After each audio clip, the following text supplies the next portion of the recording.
mean, there's so much. We're just gonna go on about it. You can.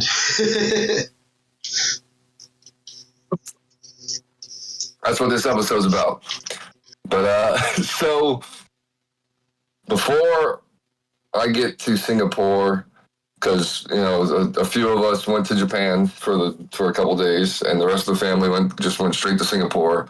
But before I got to Singapore, it's pretty much like Louisiana in Singapore, and Japan at the time also. It was hot and like kind of pretty humid and shit. But Singapore is hot and humid year round. They don't have a winter.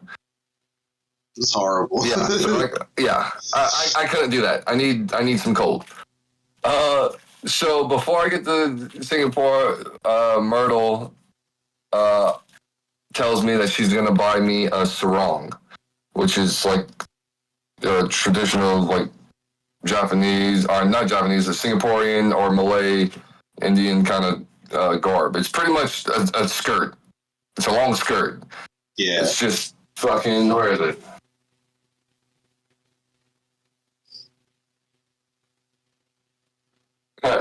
This is it. Nice. Yeah. You just step inside of it and tie it to your waist, and it pretty much goes like all the way down to my ankles. Oh, what the fuck? It's beautiful, as you see. Oh yeah, that's beautiful. A nice shot. So I'm excited about it. Get to Singapore.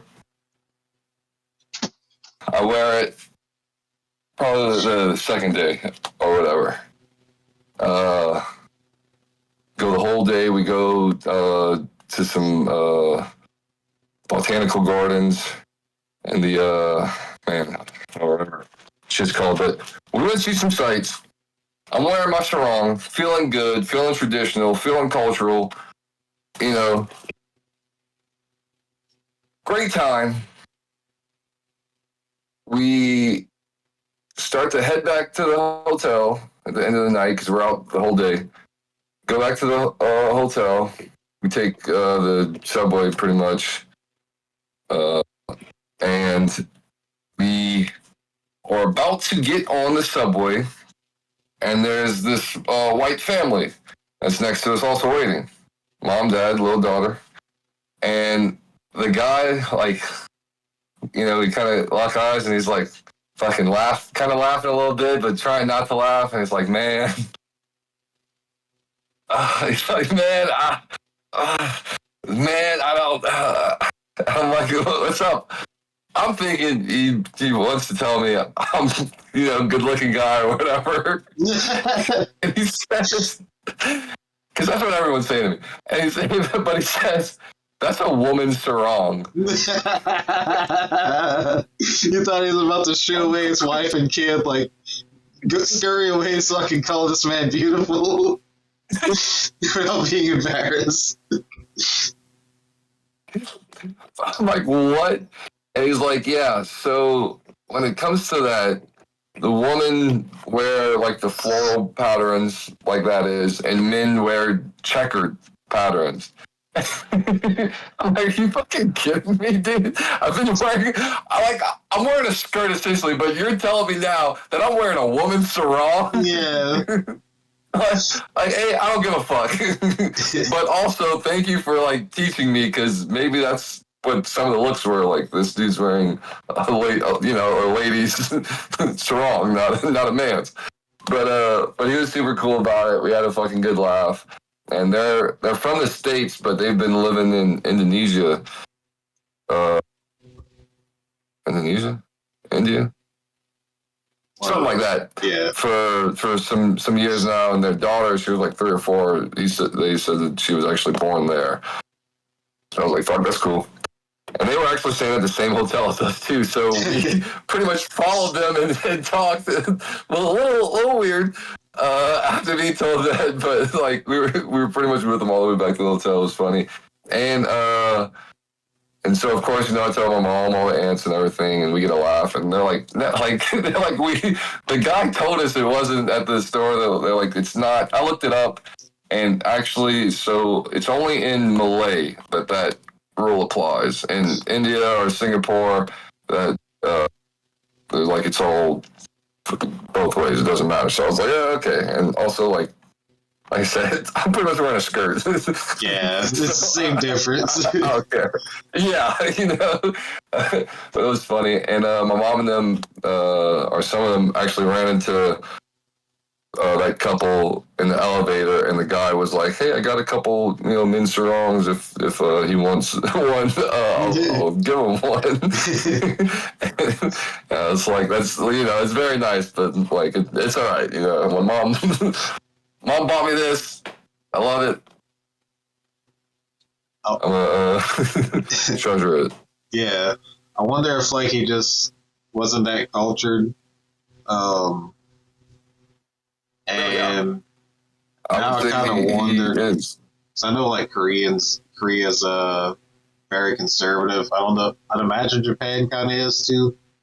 I wonder if like they have cross dressers and it's just like a normal thing.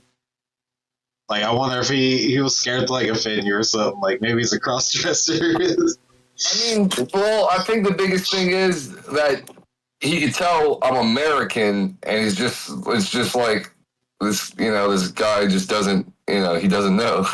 Yeah. He's not from here. So, like, I gotta just let him know that that's a woman's sarong. It was funny. Good time. But no, I think it really depends where you go in Japan and Singapore, of course, because, I mean, they were celebrating Pride Month pretty heavy in Singapore. Oh, wow. Actually, the area that we were in, yeah.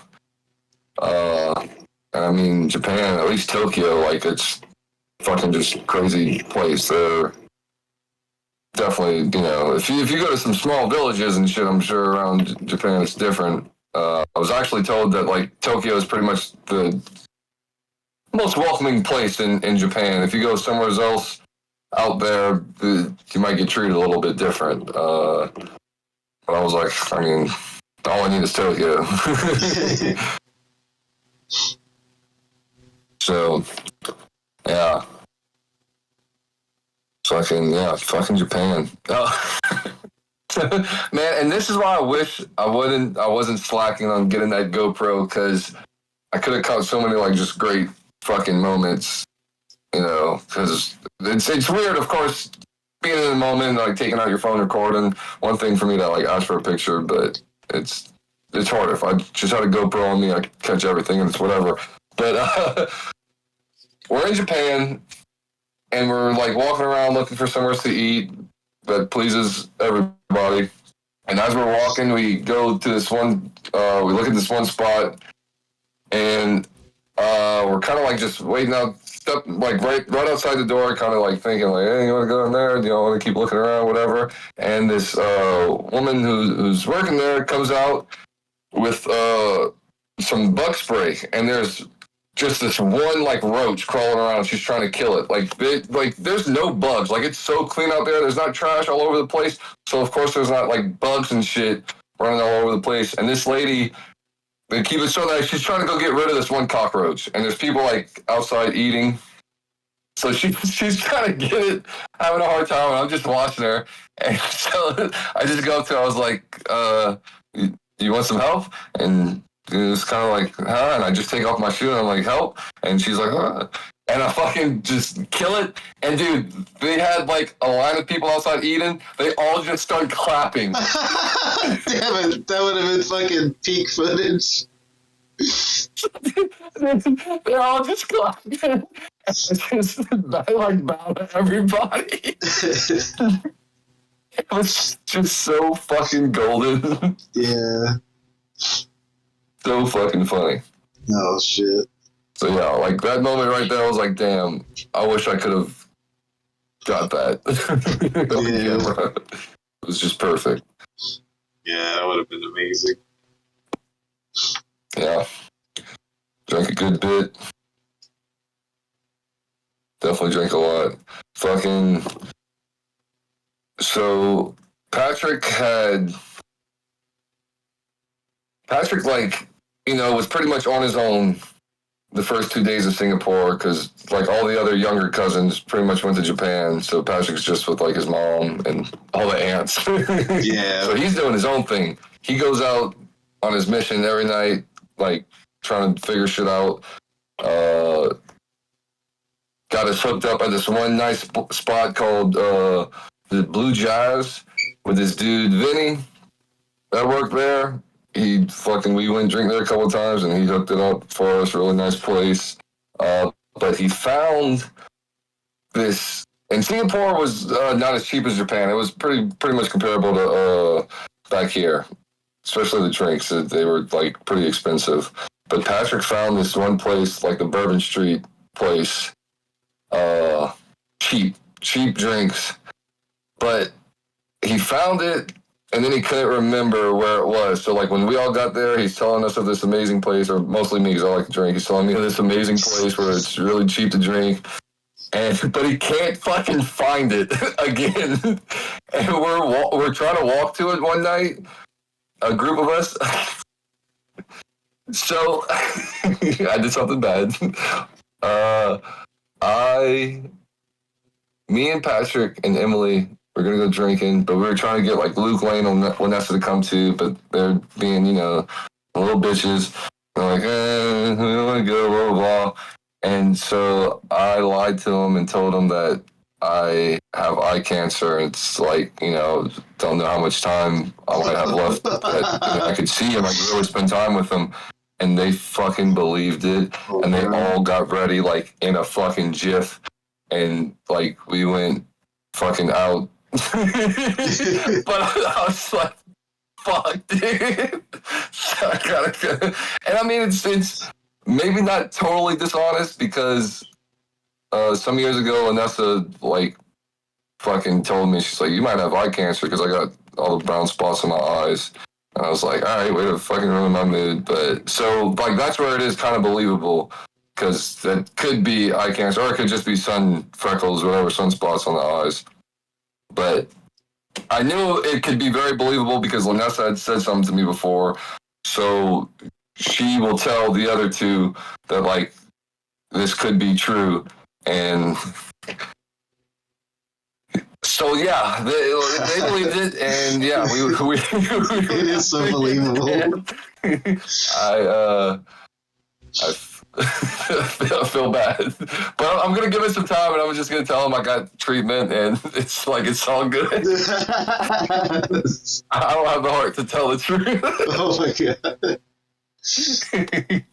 But so we did that. Fucking great time with everybody. Of course, they had fucking fun because I mean, come on, we're in a different country. We're going out drinking. We're meeting people. It's fun. So I don't know why y'all trying to stay in the fucking room anyways. Yeah, that's insane. We're in a different fucking country. Come on. I don't think any, like, me and Nesta have been out the country when we were younger. And Nesta's been to Europe, actually, as she got older. Like, she's left the country. But I don't think any of the others have been out the country before. So it's like, let's fucking take it all for what it is. But anyways, we go out. We run into some people, some Navy guys, and we're like, yeah, fucking come drinking with us. Patrick knows the fucking spot where it's like really cheap beers, booze, like good time. Patrick doesn't know where the fuck he's going. And I realized this after we're walking for a bit. I'm like, Patrick, we just took on another group of people. You need to fucking find this spot. Like, yeah. We could have just let them go do their own thing, and we could have got lost as a family, but what the fuck? And he's like, man, I'm sorry, I don't know. Couldn't find it. But then one of the British Navy guys was like, you know what, there's a spot right down this corner. It was called Dorothy's. I thought he was saying something else.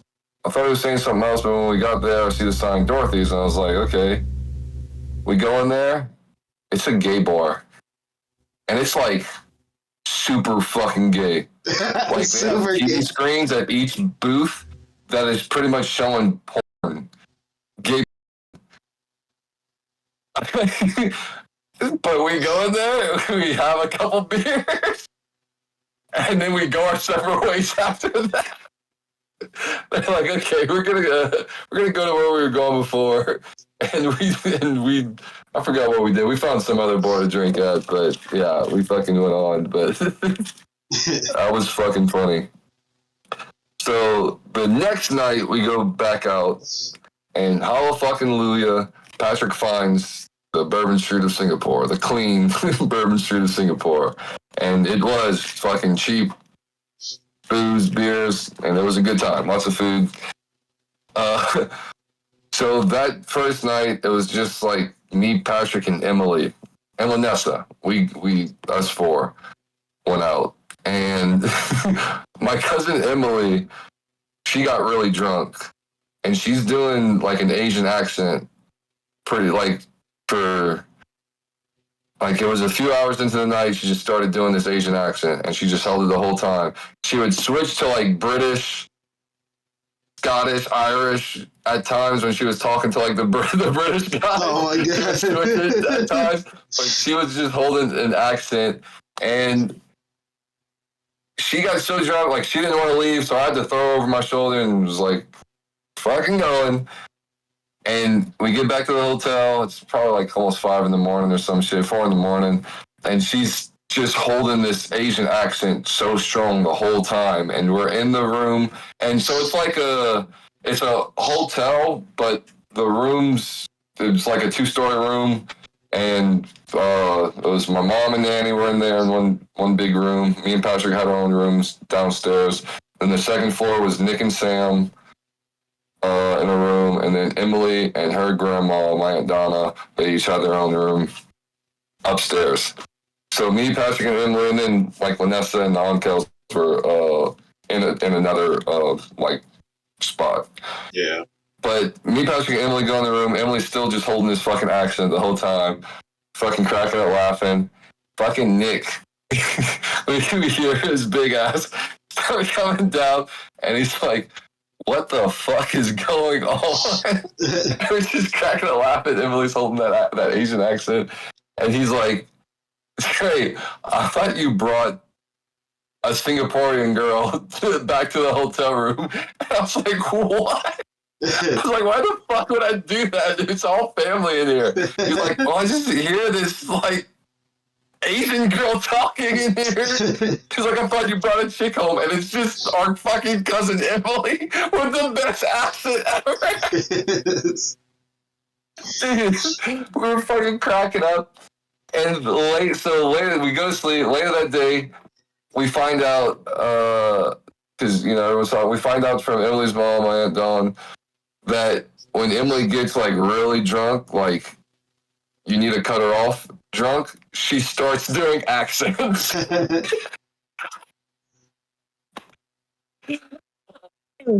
So I was like, that's fucking good to know. Yeah, it's an easy cue. Yeah, so that was a good time. And then the next night when we went out, I blacked out. I got so fucking drunk. We went to Gaylong Street with the whole family. Gaylong Street is the red light district out there in Singapore.